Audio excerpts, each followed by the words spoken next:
Week 5 matchup. And if I told you at the beginning of the season, Week 5, the Texans are going to be traveling to Baltimore and both teams are going to be 1-3, you'd probably look at me crazy. But this is where we are, guys. It's a must-win game for both teams. Texans and Ravens clawing to get back in this AFC playoff outlook as we're almost a quarter way through the season.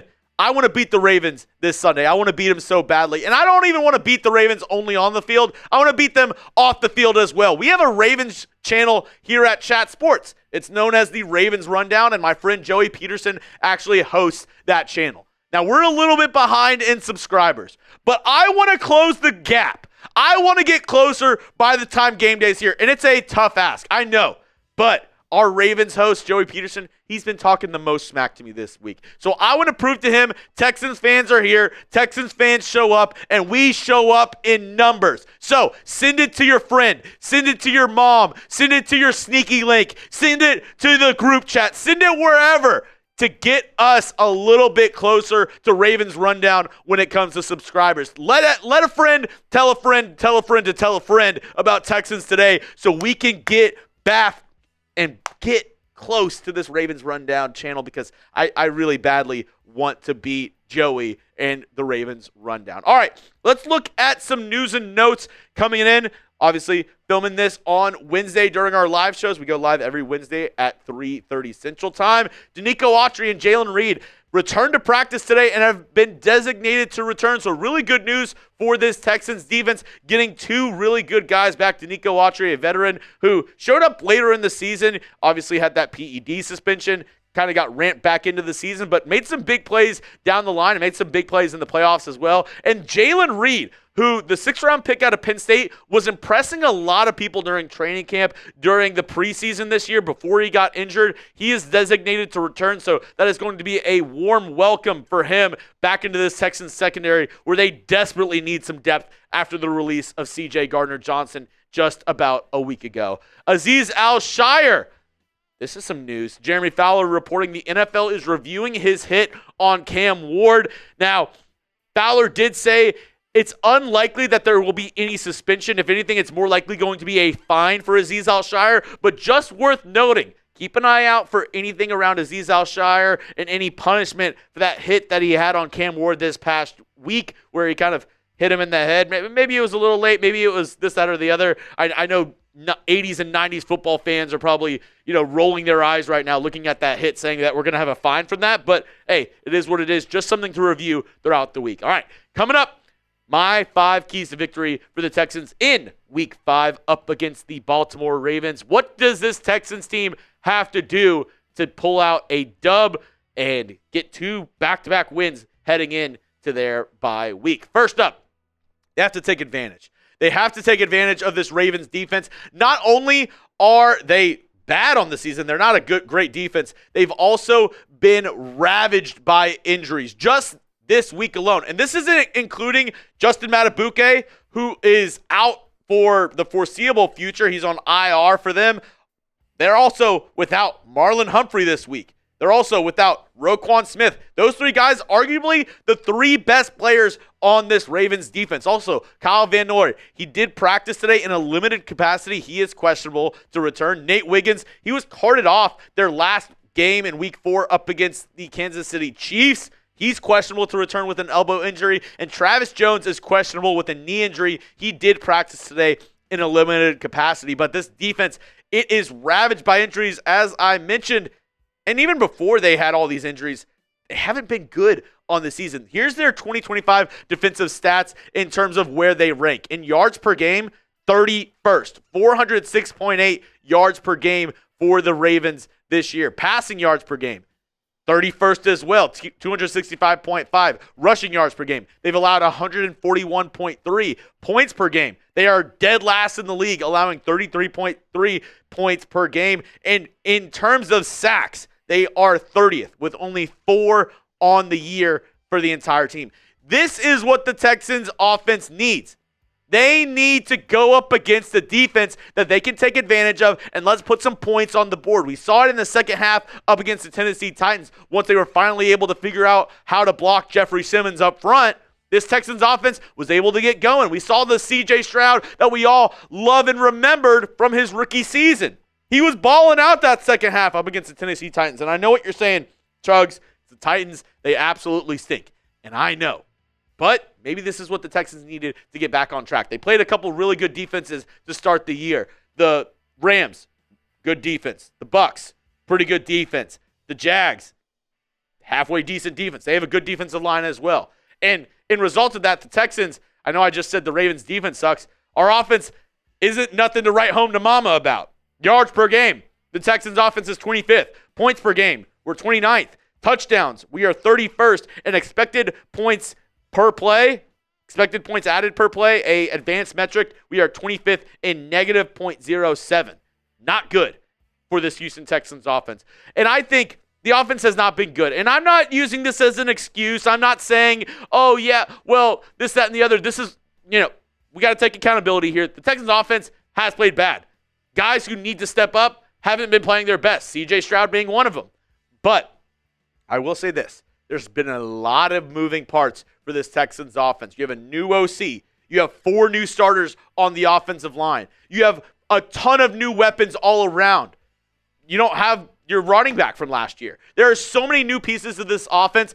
Maybe they just needed time to gel. Maybe they needed 3-4 weeks to get on the right track. We still see this Texans offensive line, this Texans team, somewhat confused in certain situations with learning this new Nick Caley offense. So my hope is once we start, getting the mental aspect of everything, then we can see the actual talent that this team has on display and how good they compare to other teams. I think this Texans offense, they needed a slump buster, as my good friend Mr. Stressens on Twitter put so eloquently this past week up against the Titans. Maybe that's what we needed to get back on track and then play a not-so-great defense up against the Baltimore Ravens. Now, I need you to, let's play a little game here.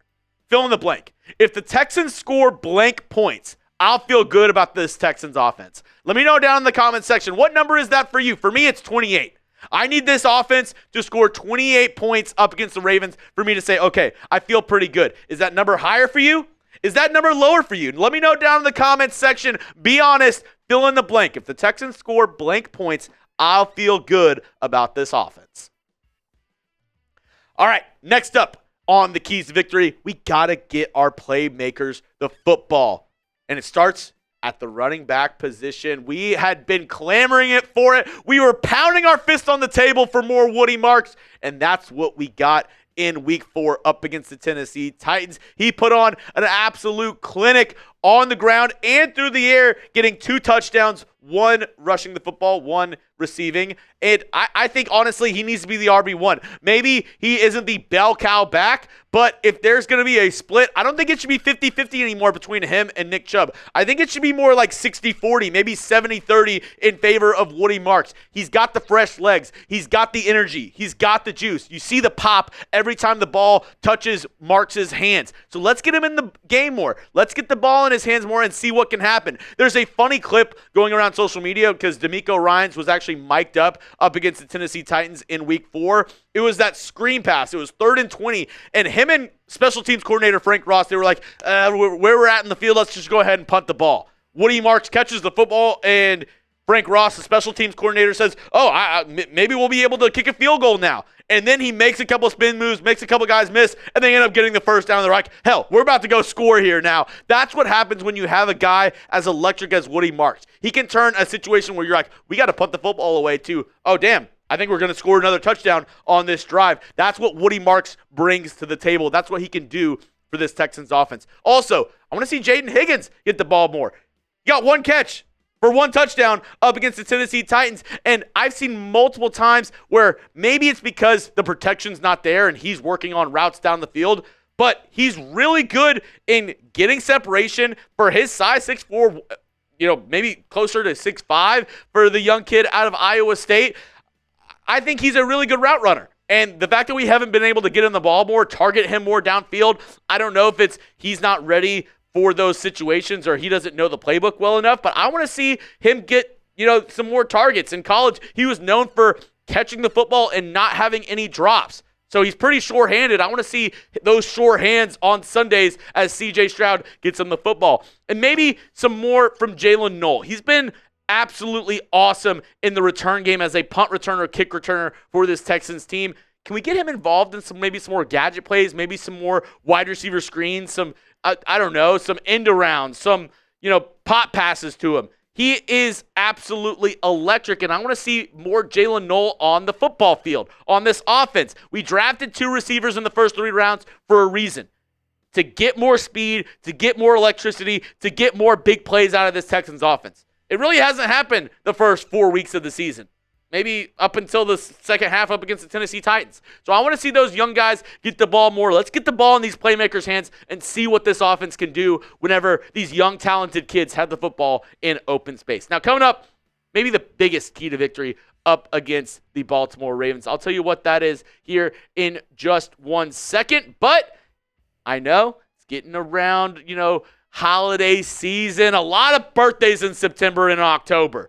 So maybe you have a special Texans fan out there that you need to get a gift for. Go to chatsports.com/Texans sale. A ton of sale items available right now on the website. And I'm a bargain shopper. I'm like, hey, I always love a good deal. A lot of these stuff here might be getting close to be getting sold out. So if you want to get your hands on some cheap Texans gear, maybe some cheap Texans stuff for around the house, some cups, some stickers, this, that, or the other, this is the link for you right here. Chatsports.com/Texans sale. Go check out all the sale items available right now while supplies last. I know you probably know somebody that had a birthday in September or October. They're a Texans fan. Maybe go check it out. Get them a decently priced gift. Maybe then, or maybe save it for the holidays. All right. Maybe the biggest key to victory for this Texans team, you gotta protect C.J. Stroud. And this might be the most obvious answer for every single Texans fan out there. But we saw the difference between Stroud in the first half and the second half of last week's matchup. In the first half, not horrible, but Stroud went 10 of 14, 82 yards, no touchdowns, no interceptions. But the key number there, 2 sacks and 11 rush yards. He had to use his feet. He had to make things happen. In the second half, much better protection. 12 of 14, so better completion percentage, 151 yards, almost doubled the yards, 2 touchdowns, no interceptions, no sacks, no rush yards. So he didn't have to, throw the ball away. He didn't have to use his legs. He didn't get sacked. He was able to get 2 touchdowns out of that and get, like I said, almost double the yardage. And as I mentioned, this Texans offense needs to gel. This was the perfect example of that. And you probably have seen this clip floating around social media wherever you are. This play right here, where C.J. Stroud under center, Jeffrey Simmons right over the center and guard. As soon as he snaps it, this is what happens. Ed Ingram and Titus Howard run into each other, and Jake Andrews just goes the other way, and the Red Sea is parted. And Jeffrey Simmons maybe gets the easiest sack of his NFL career. This is so, watching it live, I was like, what a play by Jeffrey Simmons. I mean, he absolutely read the snap count perfectly. He did everything he had to do. When you watch back the tape, whenever I watched the All-22, he just went forward. I mean, nobody blocked him. The center went the other way. The guard went the other way. All he had to do was take a step forward. That can't happen. You can't have those mental lapses. And that's why I'm saying it's not a talent thing. It's not a technique thing. It's mental lapses. It's stuff like this where you just don't have anybody blocking that guy. You're just making boneheaded decisions, and it leads to C.J. Stroud on his backside, which leads to Texans losses. We can't let that happen if we want to beat the Ravens in Week 5. My next key to victory, you got to stop Derrick Henry. You got to stop King Henry. He has been a thorn in the Texans' side for years and years and years. He is a monster. He is a machine in the open field, and for somebody who's 6'2", 250 pounds, he doesn't move like it. He runs like an absolute gazelle out there. And maybe you don't want to see this next graphic, a little, trip down memory lane. In 15 games played up against the Houston Texans, here are his stats. 280 carries, 1,578 yards, 5.6 yards per carry, and 13 rushing touchdowns. Also, fun fact, he is one of 6 players in NFL history, or no, one of 3 players in NFL history to have 6 games of 200-plus rushing yards. He has 4 of those games where he rushed for more than 200 yards up against the Houston Texans, an NFL record for a player playing against the team. No other player in NFL history has had more 200-plus yard rushing yards against a single team than Derrick Henry up against the Houston Texans. So especially if Lamar Jackson isn't good to go, which as the time I'm filming this, his status for this Sunday's matchup is still up in the air, they're going to lean on Derrick Henry a ton. And he's got something to prove. He's had a couple key fumbles throughout the start of this season for this Ravens squad. I think he's going to want to make up for those. I think he's going to want to show out up against the Texans on Sunday. And I wouldn't be surprised if we see maybe 25, 30, 35 carries for Derrick Henry up against the Houston Texans in Week 5. And lastly, you got to get out of the gate strong. You got to show up and start the game strong. It was okay up against the Titans that you only went into halftime up 6-0. But up against a good team like the Ravens, that's not going to fly. You're not going to be able to fly by the seat of your pants into halftime where you're only up by 1 score and feel good going into the second half. The Titans, that's one thing. That team is not good. They are an all-around bad football squad. Up against the Ravens, though, that's not going to work. You got to come out of the gate strong. And we saw what happened in Week 4 when the Ravens took on the Chiefs. The Chiefs trounced on them early, and, obviously it came out to be false that Lamar Jackson didn't re-injure the game because of his feelings around, this squad and the feelings about this team losing. But you could see the Ravens team was kind of dejected whenever they played the Chiefs. They got on them early. They put them down a ton. And this Ravens squad was not able to recover and respond. The Texans got to do the same thing. They got to come out. If I'm the Texans, hell, I might want to take the ball first. If the Texans win the coin toss, I might say, hey, let's get our offense out there first, and let's try to get 7 points on the board off the rip. I want to see this Texans offense get some points on the board, come out of the gates early, and this Texans defense maybe get some takeaways. Last year, we were, I believe, 2nd or 3rd in the NFL in takeaways. Not as many this season. Maybe we get some interceptions. Maybe we get some fumble recoveries to get this offense in good field position. All right, that's all I have for you on today's show, folks. But I'll be live this Sunday, Texans versus Ravens. Our watch party's going to be popping. And if you're going to be there, go down and spam those H's with me for this Texans versus Ravens watch party. If you're going to join me, make sure to spam those H's in the comment section.